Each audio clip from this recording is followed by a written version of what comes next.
मजेदार और हटकर है, लेकिन बच्चे लोग इसे ना देखें तो चलिए जानते हैं इसकी कहानी को एपिसोड नंबर 1 के साथ। कहानी की शुरुआत होती है मोमो अयासे नाम की एक लड़की से, जो कि अपने बॉयफ्रेंड से परेशान हो चुकी है क्योंकि वो 1 नंबर का लीचड़ है। वो डेट पर जाने के लिए भी मोमो से पैसे मांगता है और जब मोमो मना करती है तो वो उसे लव होटल ले जाने को बोलता है, लेकिन उसके पैसे भी मोमो को ही देने पड़ेंगे। अब ये ब्रेकअप करके चला जाता है।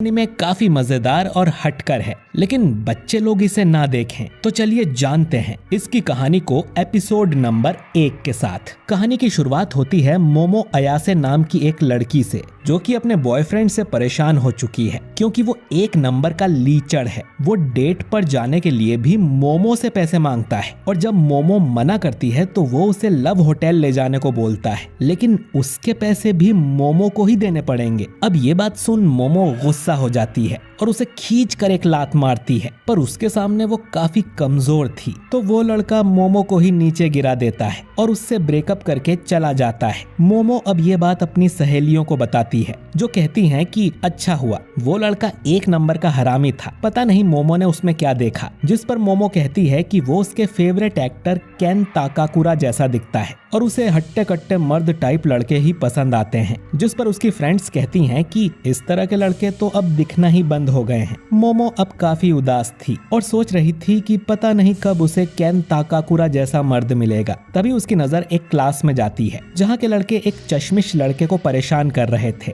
और उस पे कागज फेंक रहे थे और वो बस अपनी मैगजीन पढ़ रहा था। मोमो को ये देख अच्छा नहीं लगता। वो उस लड़के की बेंच पर जाकर बैठ जाती है और बाकी लड़कों को घूरने लगती है, जिससे वो लोग कागज फेंकना बंद कर देते हैं। मोमो अब उठकर वापस क्लास से बाहर आ जाती है और सोचती है कि वो अपना गुस्सा किस पर निकाले। तभी वो चश्मिश लड़का मोमो के पास आता है। उसे लग रहा था कि मोमो उसे लाइक करती है, इसीलिए वो उसके पास आकर बैठी थी। मोमो बोलती है कि शायद तुम्हें कोई गलत फहमी हो गई है और मोमो को उसमें जरा सा भी इंटरेस्ट नहीं है। लेकिन फिर वो लड़का मोमो को अपनी मैगजीन के बारे में बताने लगता है कि कैसे यूएफओ और एलियंस सच में होते हैं, लेकिन सरकार इस बारे में कुछ नहीं बताती। लेकिन ऐसे कई सारे सबूत हैं जिनमें यूएफओ को देखा गया है। मोमो बोलती है कि उसे नहीं लगता कि यूएफओ या एलियंस होते हैं, नहीं उसे इनके बारे में कुछ जानना है। इतना कहकर मोमो जाने लगती है, लेकिन फिर भी वो लड़का मोमो के सामने एलियंस के बारे में बड़बड़ करने लगता है। अब मोमो गुस्सा हो जाती है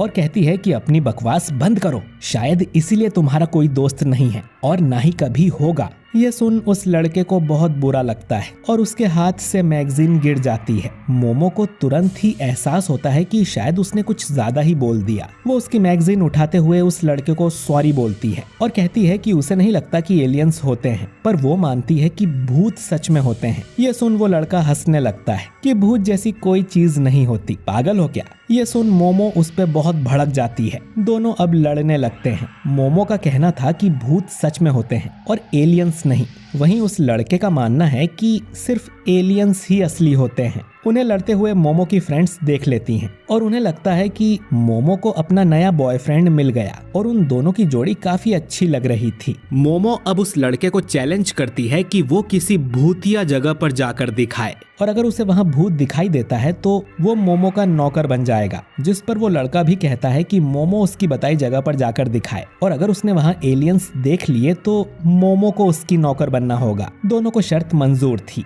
अब रात के समय मोमो नागी जनरल हॉस्पिटल पहुंच जाती है, जो कि कई सालों से बंद पड़ा था। मोमो ने उस लड़के का निकनेम ओकल्ट कुन या ओकारून रख दिया था। ओकारून कॉल पर मोमो को बताता है कि ये हॉस्पिटल एलियंस का अड्डा माना जाता है। अगर वो इसकी छत पर जाएगी तो एलियंस जरूर उसे किडनैप कर लेंगे और उसकी बॉडी के साथ एक्सपेरिमेंट्स करेंगे। मोमो पूछती है कि उसका आज तक किडनैप हुआ कि नहीं, जिस पर ओकारून बोलता है कि हुआ होगा और शायद एलियंस ने उसकी मेमोरीज मिटा दी होंगी। ओकारून की बातों से मोमो को साफ पता चल जाता है कि उसने खुद आज तक कोई एलियन या यूएफओ नहीं देखा। खैर, ओकारून भी मोमो की बताई जगह पर पहुंच गया था, जो कि एक पुरानी टनल है। मोमो कहती है कि ये टनल बहुत ज्यादा भूतिया है, ऐसा उसने ऑनलाइन पढ़ा था। ओकारून बोलता है कि वो इस टनल में जाकर साबित कर देगा कि भूत जैसी कोई चीज नहीं होती, लेकिन फिर भी उसे डर लग रहा था और वो गाना गाते हुए अंदर जाने लगता है। ओकारून को भी पता चलता है कि मोमो ने खुद कभी भूत नहीं देखे।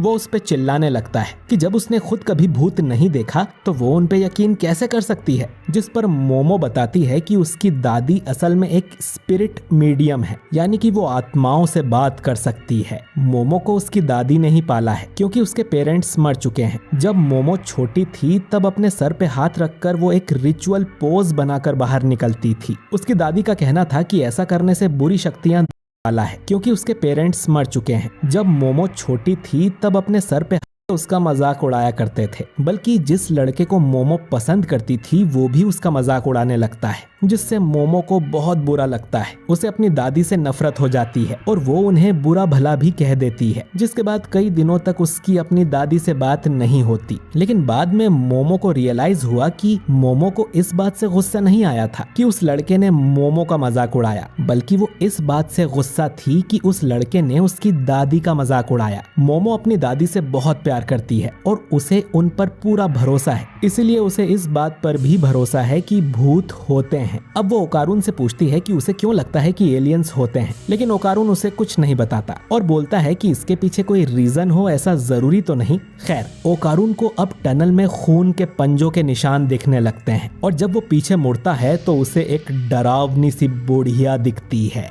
जो कि एक भूत है। अब ओकारून तुरंत गुफा से बाहर भागने लगता है। मोमो उसकी चीखें सुन कहती है कि वो भूत जरूर टर्बो ग्रैनी होगी और ऐसा कहा जाता है कि अगर वो किसी को पकड़ ले तो वो उस पे कर्स लगा देती है। ओकारून भागने की पूरी कोशिश करता है, लेकिन टर्बो ग्रैनी उस तक पहुंच जाती है और ओकारून का कॉल कट हो जाता है। मोमो अब उसकी मदद के लिए यहाँ से निकलने लगती है, लेकिन उसे यहाँ 3 आदमी जैसे रोबोट खड़े मिलते हैं जो कि असल में एलियंस थे। मोमो दूसरी तरफ भागने की कोशिश करती है, लेकिन वो लोग तुरंत ही मोमो को पकड़कर उसके कपड़े फाड़ देते हैं। मोमो को होश आता है तो उसके हाथ पैर बंधे हुए थे। एलियंस उसे बताते हैं कि वो लोग सर्पोइयंस हैं क्योंकि वो सर्पो प्लेनेट से आए हैं। इनकी जाति में सिर्फ मेल्स ही हैं क्योंकि ये जनसंख्या बढ़ाने के लिए क्लोन टेक्नोलॉजी का यूज करते हैं। ये भी इंसानों की तरह रिप्रोड्यूस करना चाहते हैं, इसीलिए ये इंसानों के ऑर्गन्स यानी बनाना चुराने यहाँ पर आए हैं। अब ये मोमो के साथ इंटरकोर्स करेंगे और फिर रिसर्च के लिए उसके ऑर्गन्स निकाल लेंगे। मोमो चिल्लाते हुए इनसे कहती है कि उसे जाने दे, लेकिन ये एलियंस अपनी साइकोकिनेसिस पावर का यूज करने लगते हैं ताकि मोमो हिप्नोटाइज हो जाए और इनकी बात माने। लेकिन मोमो दिमागी रूप से काफी मजबूत थी